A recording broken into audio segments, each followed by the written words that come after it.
Radio Infinita, idioma universal, con el auspicio de BCI Corporate and Investment Banking, presentan Mirada Financiera. La periodista Paulina Yarur analiza los principales hechos que mueven a los mercados financieros de Chile y el mundo. ¿Cómo están? Bienvenidos. Lunes 5 de octubre de 2015 comienza Mirada Financiera en un día que ha estado marcado por el bajo IMASEC, que entregó esta mañana el Banco Central, también con esta exposición que hace el ministro de Hacienda en el Parlamento. Tenemos cifras de la CEPAL, también con el crecimiento potencial para nuestro país. Varias cifras, varias cosas que hablar. Comenzamos de inmediato. Y saludo a quien me acompaña todos los días lunes, Javier Latorre, economista de la Universidad San Sebastián. ¿Cómo estás, Javier?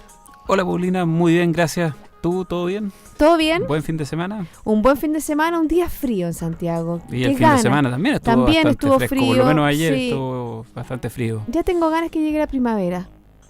Fuerte y clara.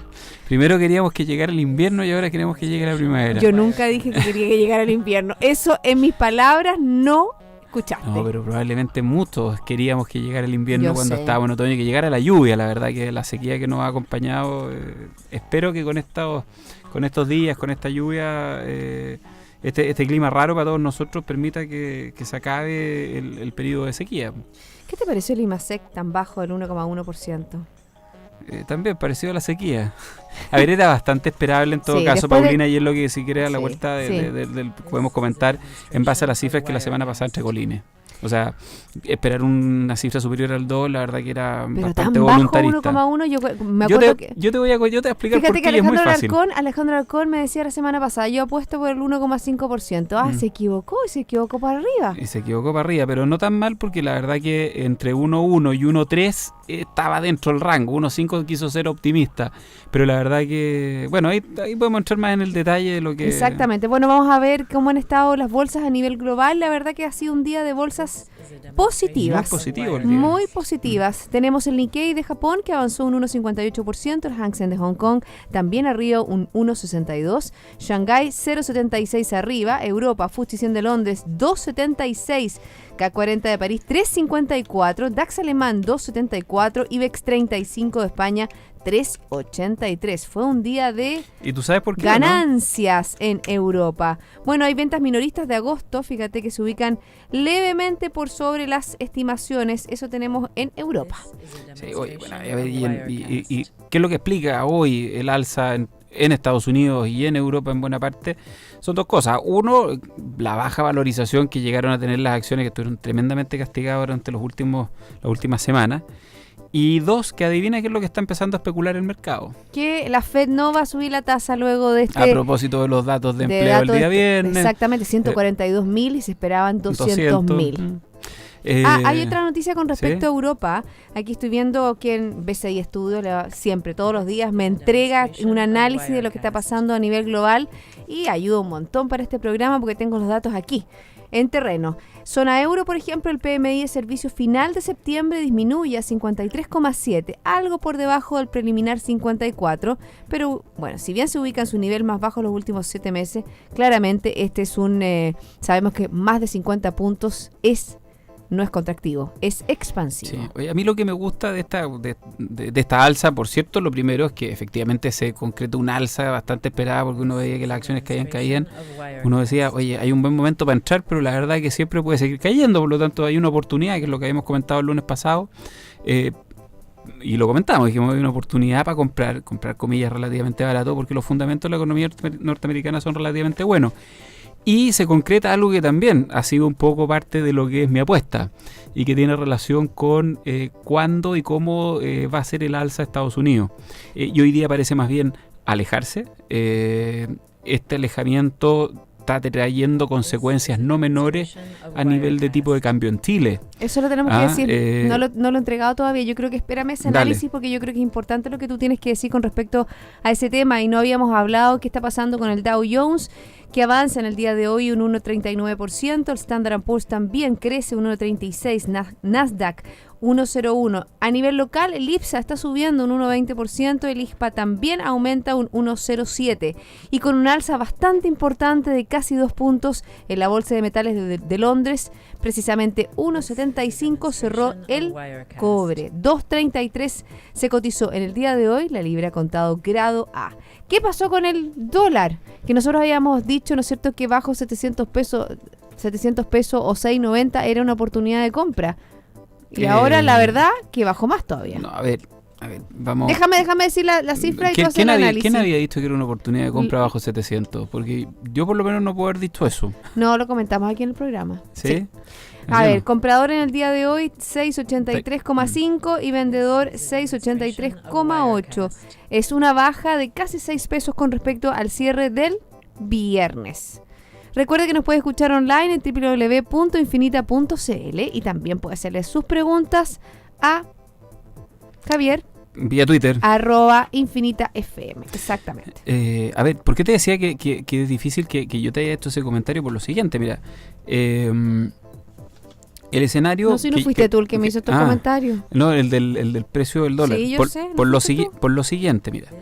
Hoy día, mi perspectiva, que es algo que he venido sosteniendo desde hace mucho rato, incluso un día que los escuché a ustedes en el programa, al día siguiente, un martes, y que te hice los comentarios ahí también vía Twitter y a través de mensaje, es que yo veo, no difícil, pero veo que efectivamente la FED tiene razones suficientes para alargar el alza de tasa, razones que al Banco Central chileno no se le ven tan lejanas como si se le ve a la FED, y por lo tanto lo más probable es que en una de esas terminemos nosotros en Chile haciendo un alza de tasa de interés neta, o sea, por diferencial, puede ser que sea en conjunto, pero por diferencial de tasa que quede Chile con una tasa superior a la que tiene actualmente con respecto a Estados Unidos, que va a generar una presión a la baja el tipo de cambio, porque vamos a quedar con una tasa por sobre la tasa de interés no por sobre la tasa de interés que tiene Estados Unidos, pero en términos relativos mayor a la que tenemos hoy, al diferencial de tasas que existe hoy. Eso es lo y eso genera una presión Javier, a la baja en el tipo de cambio importante. Explícame eso, porque obviamente que nosotros tenemos actualmente una tasa de 3%. Estados Unidos tiene una tasa entre un 0 y un 0,25%. O sea,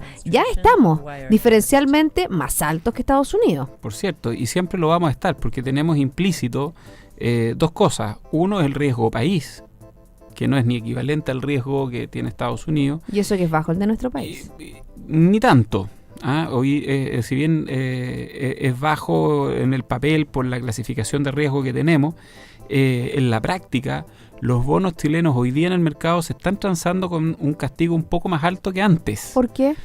Yo te diría que en base a las perspectivas de crecimiento, las perspectivas de crecimiento en general de los países emergentes y entre ellos los países latinoamericanos, o sea, estamos en un mal barrio, por llamarlo así, y si a eso tú le sumas probablemente algún grado, no sé si de inestabilidad, pero en alguna parte tiene que estar el elemento de las reformas políticas las reformas que se están llevando a cabo, y el ambiente político que estamos viviendo también debe ser uno de los ingredientes, pero el más importante era lo que te señalaba antes, el crecimiento. Entonces el crecimiento esperado a futuro para la región completa y para los países emergentes en general, y eso hace que se trancen de una manera con un castigo mayor. En fin, pero vamos a lo que tú me preguntabas, o sea, Estados Unidos con tasa de 0,25, nosotros con tasa de 3, y aquí lo que vale o sea, tenemos una tasa equivalente por expectativas de depreciación de la moneda local y este mayor riesgo país. Y ahí quedamos más o menos pareados con una relación de tipo de cambio, que hoy día está, de acuerdo a mercado, entre los 6,90 y 700 pesos, 705. En la medida en que esa brecha sea grande, vale decir, Chile tenga una tasa de interés superior, efectivamente va a generar una presión hacia la baja del tipo de cambio, porque tú vas a poder arbitrar esa tasa de interés respecto a la tasa de interés que tenemos hoy. O sea, pides prestado allá y colocas la plata acá, y eso genera una presión sobre el tipo de cambio local a la baja. Y ahí también tenés que incluir lo que pasó, por ejemplo, en el día de hoy, que tiene que ver con la baja del tipo de cambio, el aumento del precio del cobre. Es algo muy importante que también le pega al valor de la divisa. Por cierto, o sea, genera una mayor abundancia de divisa que genera una presión a la baja en el tipo de cambio. Entonces, ¿cuál es el escenario que estamos visualizando y que estoy visualizando, y que era el que te había comentado desde hace varias semanas atrás? Que por una parte se va a dilatar y a concretar esta dilación lo más hacia adelante posible en el tiempo del alza de tasas de la Reserva Federal. Yo te diría que diciembre parece ser hoy día el mes más sensato, pero perfectamente podría ser enero y, ¿por qué no?, marzo. Y en ese contexto, la probabilidad de que el alza de la tasa de interés del Banco Central de Chile se dé antes de lo que se dé la de la Reserva Federal en Estados Unidos aparece con bastante más fuerza. Y eso va a tener al dólar a la baja por las próximas semanas hasta que no se despejen estas dos variables. ¿Cuánto podría llegar a bajar el dólar? Yo te diría que hoy día sí, esto es tirándose una apuesta, un tufazo, como dicen en el mercado, porque la verdad que no es muy difícil lograr determinarlo, y eso yo siempre lo he dicho. O sea, que hay una cuestión de fuerza que genera una presión a la baja, pero yo no descartaría verlo en el barrio de los 660, 670 pesos, y si se concretara solo por estas apuestas, y si se concretara un alza de tasa por parte del Banco Central chileno y se dilatara a enero o inclusive a marzo, ahí generaría una baja mayor. Podría perfectamente llegar, dependiendo de las magnitudes con las cuales se realicen los movimientos, podría quedarse en el barrio de los 650 pesos. Pero es difícil de saber exactamente si es que eso va a ocurrir, porque si no sería de texto y estaría cantado. O sea, como te decía hace un rato atrás, me dedico a otra cosa y me pongo a apostar a esto, pero es muy difícil. O sea, yo creo que hoy día lo que es importante manejar es que en estos rangos de 685, 690 pesos, el dólar, de acuerdo a los antecedentes que tenemos hoy día, tiene más bien en un horizonte de 2-3 meses plazo presiones a la baja, donde yo lo que te he dado son las cotas mínimas. Entonces podría llegar a 670, eventualmente 650, despejadas las noticias en esta dirección. Pero es muy difícil de saberlo. Tú tocaste un tema que tiene que ver, ¿no es cierto?, que le toca al tipo de cambio, con la proyección de crecimiento y también, ¿no es cierto?, con el riesgo país. En el día de hoy, el ministro de Hacienda estuvo, ¿no es cierto?, en el Congreso Nacional y hace un recorte nuevamente, explicando, ¿no es cierto?, el presupuesto de la Nación. Hace un recorte a 2.25 su estimación de crecimiento para la economía nacional para este año. Una proyección que baja con respecto al 2,5 anticipado en junio y fíjate al 3,6 en la ley de presupuesto del 2015. Hemos bajado a más de un punto de lo que de la previsión, ¿no es cierto?, que se hizo para con el presupuesto 2015. Y la CEPAL también vuelve a recortar su estimación de crecimiento para Chile y la ubica en 2,1% para este año, desde también del anterior 2,5 que se dio a conocer a fines de julio. Para toda la región, por ejemplo, también, esto es bien importante, este organismo dependiente de la ONU revisó a la baja la proyección de crecimiento de la actividad económica para el 2015 de 0,5 positivo a menos 0,3, es decir, bajó 8 puntos. Y estima que para el 2016 el crecimiento será cercano al 0,7%. Ahí estamos, como tú decías, no estamos en un barrio muy bueno. Para nada. Y ahí Brasil es el que de alguna manera explica por su volumen, por su dimensión y magnitud, la cifra que se entrega. A ver, entramos ya directamente en materia de crecimiento chileno. Pero vamos al IMASEC, yo creo que partimos con eso. Es que comentemos lo que dijo el ministro. Dijo que Chile va a crecer 2,25 y aparecieron automáticamente en prensa muchas otras estimaciones de analistas, etcétera, que dicen que Chile con suerte crecería un 2. Y respecto a eso yo me gustaría referirme, porque fíjate que estuve tirando lápiz. Hoy día el crecimiento acumulado a la fecha está en torno al 2,1%. Okay. En lo que resta del año tendríamos que crecer a un promedio de 1,5%. Ese es más o menos el rango. O sea, lo que nos queda el año. A ver, espérate, este IMASEC, nos queda septiembre, octubre, noviembre y diciembre. Nos quedan 4 meses. Es un cuarto del año. ¿Y cómo está la base de comparación, Javier? ¿Ah? ¿Cómo está la base de comparación? Porque eso también es importante. Baja. ¿Y eso nos favorece? ¿Podríamos crecer más con respecto a eso? Es que para allá iba. Entonces, yo diría que un piso hoy día que tenemos está en torno al 1,5%. ¿Ya? Por lo tanto veo difícil que la economía vuelva a tener IMASEC similares a los de este mes, y ahí podemos pasar al IMASEC cercanos al 1. Yo diría que más bien los IMASEC que vamos a ver van a ser bastante pobretones, pero van a estar en el rango del 2. Si nos mantenemos creciendo entre un 1,7 y un 2,2, que debiera ser más o menos el comportamiento, que es el que ha venido, o sea, suponiendo que ya tenemos una tendencia más bien suave de este aletargamiento que estamos viviendo, deberíamos cerrar el año con un 2,1 y eventualmente, si es que algunas cifras nos acompañan sobre el 2,5, podríamos llegar al 2,2 que señaló el ministro de Hacienda. Por lo tanto, estaríamos entre lo que dijo la CEPAL y lo que dice el ministro de Hacienda. Yo creo que él ha sincerado la cifra. Yo te digo, no sin temor a equivocarme, pero yo creo que vamos a quedar en el 2,1 por las razones que te indico, que vamos a estar con IMASEC entre 1,8, 2,3, 1,7, 2,4, dependiendo del mes, por la baja base de comparación. Vamos al IMASEC. Yo creo que vamos al IMASEC porque la verdad que la semana se sorprendió más a la baja, ya con los indicadores que tú tienes ahí anotados, que conocimos la semana pasada, que fueron bien malitos, sobre todo, ¿no es cierto?, que tiene que ver con la producción minera, que estuvo muy baja. Ya ¿te acuerdas cuánto fue? La producción minera fue negativo 9,6, si 9,3. Ay, bueno, me pasé. ¿Sabes tú cuánto pondera en el cálculo que tiene el Banco Central minería? Yo creo que, no sé, harto. Un 14%. Sí, porque dentro, si uno empieza a ver cuánto pesa, ¿no es cierto?, minería y cuánto pesa las exportaciones de cobre en nuestro producto, sabemos que es casi un 50%. La industria manufacturera también cayó de manera importante, tiene un peso relativo también no menor, cayó un 1,4 y pesa un 11,2. Solo en esos dos factores. Mira minería, y aquí viene un poco la razón por la que yo te digo, veo difícil que crezcamos en los próximos IMASEC muy por debajo del 2%. El efecto de este menos 9,3, suponiendo que hubiese sido 0, es de 1,3 puntos de crecimiento en el mes de agosto. O sea, si el crecimiento de la producción minera hubiese sido 0, el crecimiento de la economía se hubiese situado en el rango superior de todas las estimaciones, que sería el 1,1 más el 1,3, o sea, estaríamos en el 2,4 aprox, con un crecimiento 0. No es el comportamiento que se viene dando, ojo. O sea, la producción minera viene cayendo 2, 3 puntos, a veces sube 1, 2 puntos. Exacto. O sea, por lo tanto, ¿y a qué se supone? Por lo menos lo que entregó el INE en la semana pasada, el día 30, que fue el miércoles, ¿cierto? ¿O jueves? Miércoles.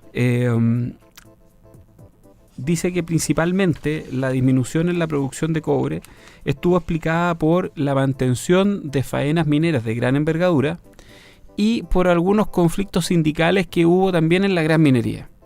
Fíjate que el INE tiene una cuestión bien interesante para clasificar a las empresas mineras. Las clasifican A, B y C en función del número de trabajadores que tienen. Entonces ellos dicen, por ejemplo, están las categorías A, que son aquellas plantas de producción que tienen más de 400 trabajadores. Ya. Están las categorías B, que tienen entre 80 y los 400. O sea, por número de trabajadores lo clasifica. Y las que tienen menos de 80 trabajadores, que son las clases C.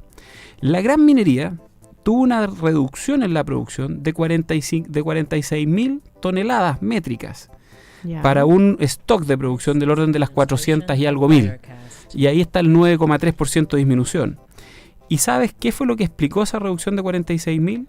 Las clase A, las categorías A, que cayeron un 9,8%. Las grandes empresas. Ahí está la explicación. Fíjate lo que pasó con las de mediana minería, por llamarlo así, con entre 80 y 400 trabajadores. La producción creció un 30%. Lo que pasa es que eso incide muy poquito, es equivalente más o menos al 11-12% de la disminución. No alcanzó a compensar, son 5.736 toneladas métricas. Entonces, en síntesis, este comportamiento que vivió la gran minería durante el mes de agosto es algo que no debiera volver a repetirse si es que suponemos que se trató de estos puntos o que hubo situaciones puntuales que explican en buena medida esta disminución. Hubo un efecto calendario también en esa disminución de la producción que corregido hace que la producción disminuya, o sea, por efecto calendario, en vez de ser 9,3, debería haber sido 7,5 más o menos. Pero en simple, por ejemplo, también efecto calendario en el IMASEC, que también se ve y hay un día más, hay un día hábil más. En el caso de septiembre, pero en agosto, no. En agosto también, sí, sale dentro de los indicadores que agosto hay un día hábil más. Son las 2:20, ¿te parece si hacemos una pausa, Javier? Porque vamos a seguir hablando del IMASEC, yo creo que es un valor importante, sobre todo para las proyecciones de este 2015. Yo les quiero comentar que BCI Corporate Investment Banking le ofrece soluciones en corretaje de bolsa, Miami Branch, securitizadora, banca privada, sales and trading, finanzas corporativas y asset management a través de un solo ejecutivo de relación. Quédese con nosotros, hay más Mirada Financiera. BCI Corporate and Investment Banking, un socio estratégico con un modelo de atención integral único y un banquero de relación que le entregará las mejores soluciones ante desafíos complejos, avalado por un banco con más de 75 años de experiencia en el mercado. BCI Corporate and Investment Banking. Sentémonos a conversar.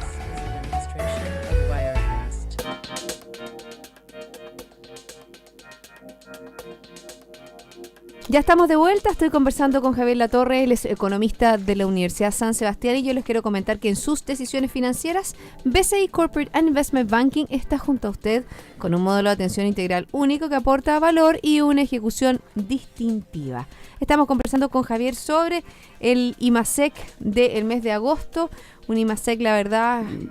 Pobretón, mediocre, malito. Bueno, como lo describió el ministro Valdés, el IMASEC de hoy muestra que el crecimiento de la economía no tiene mucha firmeza. Bueno, no tiene nada de firmeza. No tiene musculatura y la verdad que, pero también entramos en una fase bien compleja que es, uno podría llamar estanflación. Estamos medio estancados, tenemos inflación alta, tenemos un banco central que está un poco complicado con este tema de la tasa de interés, que era lo que hablábamos al inicio. Probablemente la va a tener que subir, que es lo que hoy día está todo el mercado apostando. No va a poder hacerlo con mucha fuerza, pero el que lo haga un poquito va a tener el efecto tipo cambio que debería traspasar parte del control de precios. Respecto a IMASEC, resumiendo un poco, parte importante de la explicación para la línea, para la tendencia que veníamos observando en cuanto a IMASEC, que explica que se haya caído de manera importante de un 2% a un 1%, tiene que ver lo que pasó a nivel de producción minera y a nivel de empresa de manufactura. El resto se mantuvo dentro de los rangos esperados, agua, gas y otros servicios 2,2%, era lo que creció ese sector. Comercio creció 1,9% y entre ellos dos también de alguna manera tienden a equilibrar la baja o la disminución en el sector minería. Javier, aquí hay un dato que es no menor, yo creo que es importante decirlo en este análisis que estamos haciendo sobre el IMASEC, que la actividad económica muestra una contracción de un 1% con respecto al mes anterior.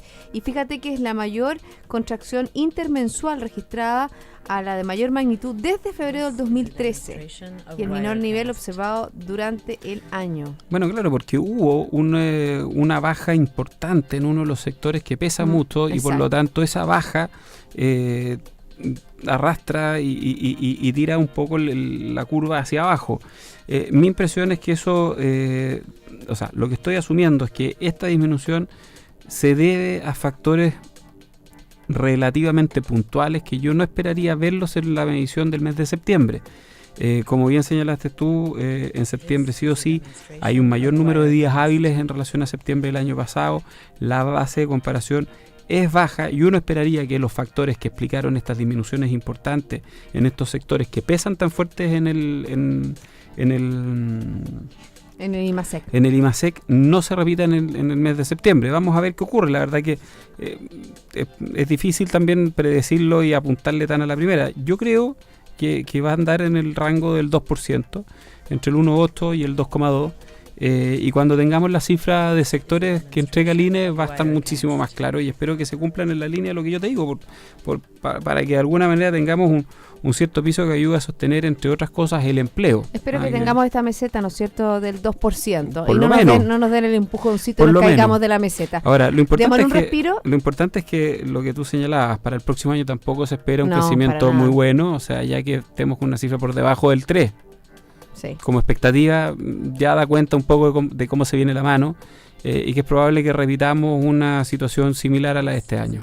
Bueno, démosle un respiro positivo, que la verdad que a veces uno tiñe. Bueno, los mercados están muy buenos. Bueno, y también hay un buen acuerdo, porque fíjate que tras 5 años de negociaciones, los representantes de los 12 países involucrados en el Acuerdo de Asociación Transpacífico, por sus siglas en inglés, sellaron definitivamente la alianza que cubre el 40% de la economía mundial.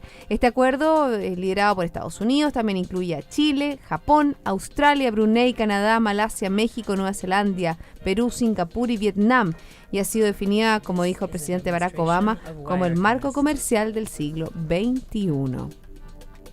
Porque ¿Y qué es lo que contempla ese acuerdo? Este acuerdo apoyará los empleos, impulsará el crecimiento sustentable, el desarrollo inclusivo, promoverá la innovación de la región Asia-Pacífico, lo que se explica, ¿no es cierto?, los firmantes a través de un comunicado. O sea, son de estos típicos acuerdos de cooperación en el fondo. Sí, de acuerdo de cooperación, pero si uno enmarca un poco lo que ha sido el desarrollo económico de nuestro país, que ha estado inmerso en muchos acuerdos, han sido positivos para Chile. Sí, pues se explica el modelo se sustenta desde los inicios, básicamente en la apertura comercial que tiene el país, la baja en los aranceles. O sea, sin duda que eso hace más eficiente la industria local, aprovecha las ventajas competitivas que tienen los países en general, nosotros, y por lo tanto efectivamente es ir en una dirección absolutamente correcta y acorde a los nuevos tiempos. Porque fíjate que es muy interesante ver los países, o sea, dentro de las economías pequeñas está Chile, Perú, pero tenemos un Singapur que está volando, no sé, un Vietnam que todavía les falta mucho, pero está Canadá, está también Malasia, un lugar muy interesante, porque ya no solo es China el lugar de interés para buscar nuevos mercados, sino que también se abren otras posibilidades con el Asia-Pacífico. Japón está, Australia sabemos, ¿no es cierto?, que es un avión. Siempre nos comparamos con Australia nosotros. Creo que contigo, ¿no es cierto?, hacemos este benchmarking de qué pasa con Australia, qué está pasando con los commodities. Bueno, y Australia ya empezó a subir las tasas. Bueno, pero ellos tienen una realidad distinta a la nuestra. Sí, es un país desarrollado, digámoslo. Tienen niveles de productividad, tienen unos problemas, pero tienen niveles de productividad mucho mayores a los de nosotros. Entonces, la verdad es que se pueden dar algunos lujitos que nosotros todavía, a mi gusto, no estamos muy en condiciones de dárnoslo. Fíjate que el Banco Mundial volvió a bajar la previsión de crecimiento para China. Habla de hasta de 6,5 para este año, 6,4 para el 2016.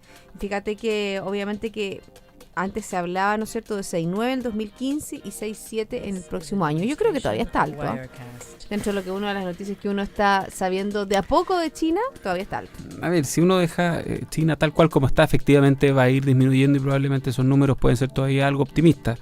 Lo que no hay que perder de vista es que la probabilidad de que China siga impulsando medidas que le den algún grado de sustentabilidad a un crecimiento por sobre el 6,5, o sea, eso es altamente probable, lo van a hacer. No tengo duda de aquello. Crecer por debajo del 6 a China no le conviene. Yo creo que a China le acomoda una cifra más en torno al 7, ojalá al 7,5.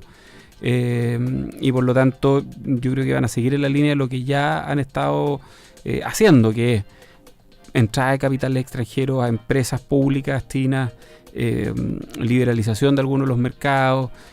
Están en eso. Yo creo que habrá que esperar ver cuál es el efecto y el impacto que eso tiene. Ha sido bastante poquito, pero debiera tener o darle una base de sustentación que permita que no siga cayendo el crecimiento económico en China. Nos quedan poquitos minutos, Javier, y me gustaría un poco dar una mirada, ¿no es cierto?, a este positivismo que se vio en el día de hoy en las bolsas. Yo creo que dar una explicación de qué está pasando en el mundo. Yo creo que eso es interesante, entrar de lleno en eso. A ver, mira, yo creo que a los mercados les gusta la volatilidad. Me refiero por los mercados a quienes están en el día a día. Son oportunidades muy interesantes para comprar y después vender al poco tiempo. O sea, la volatilidad genera transferencias de riqueza importante. Y lo que te comentaba la semana pasada, esta ambigüedad que uno ve en el discurso de la Reserva Federal en el último tiempo, ha permitido que precisamente se genere esta especulación que durante mucho rato tuvo castigado los mercados y generó efectivamente oportunidades de compra interesantes en el mercado norteamericano. Yo te señalaba algunas acciones por ahí que están tremendamente castigadas y que de cara a lo que se espera en el mediano plazo para Estados Unidos son valorizaciones atractivas. Entonces, lo que estamos viendo hoy, yo te diría que es más bien, yo no hablaría de rebote, sino que es un ajuste razonable de precios con un, comillas, pequeño rally, pero que se explica básicamente, o sea, su magnitud se explica básicamente en la intensidad con la cual se dio la baja en las últimas semanas, porque la verdad que era una cuestión para no creerla. En algún minuto esto caía, iba como en caída libre, arrastrando, entre otras cosas, a los commodities, y hoy día vemos un dólar que ha ido perdiendo fuerza a propósito de esta apuesta que hace el mercado con la decisión de la FED, y eso explicaría en parte esta alza en los mercados y principalmente en el mercado norteamericano. En Europa también anduvo muy bien hoy día. Exactamente. Así Vamos que a ver cómo se viene la debiera semana. ser la tónica de la semana. Te vamos a echar de menos el próximo lunes, feriado, no vas a estar con nosotros. De veras, 12 de octubre. Exactamente. Qué bueno. Te salvaste. Javier, un millón de gracias por Gracias a ti, haberme acompañado Paulina. en el día de hoy. Que tengas muy buena tarde. A todos ustedes sigan en compañía de Radio Infinita. Nosotros nos reencontramos mañana a las 2 para dar una nueva mirada financiera.